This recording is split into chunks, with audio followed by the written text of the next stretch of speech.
members of the families of the disappeared, ladies and gentlemen, first of all, let me apologize profusely on behalf of the Minister of Foreign Affairs, Mr.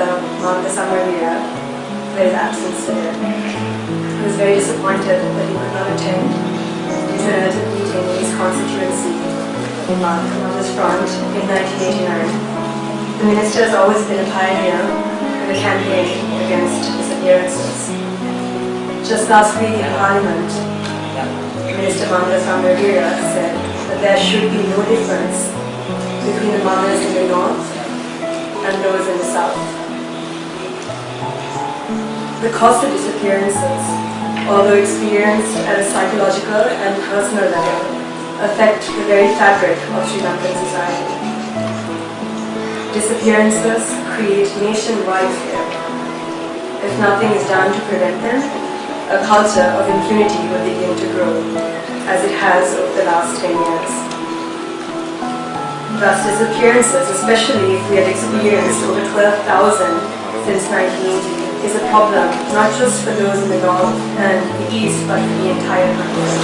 The Foreign Minister has already indicated that the Sri Lankan government will set up an office of reparations, and that this will be linked to the office of missing persons.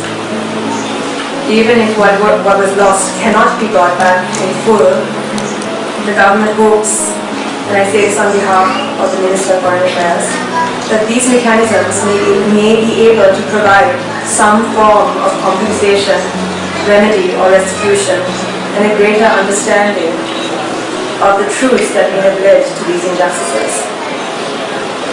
The truths exposed through the Office on Disappearances will be vital in guiding policy reform and in taking along the process of institution building, so that we can ensure together as a country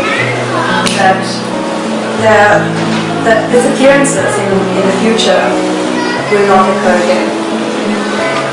But as I mentioned before, after many years in which Sri Lankan politicians have been engaged in an antagonistic relationship with the international community that has been relatively apathetic towards its minority communities, this September the government co-sponsored a resolution with over 20 countries, including the United States and the United Kingdom, geared towards reconciliation in the form of concrete pledges. That is perhaps the most substantial commitment any government can make in a public forum.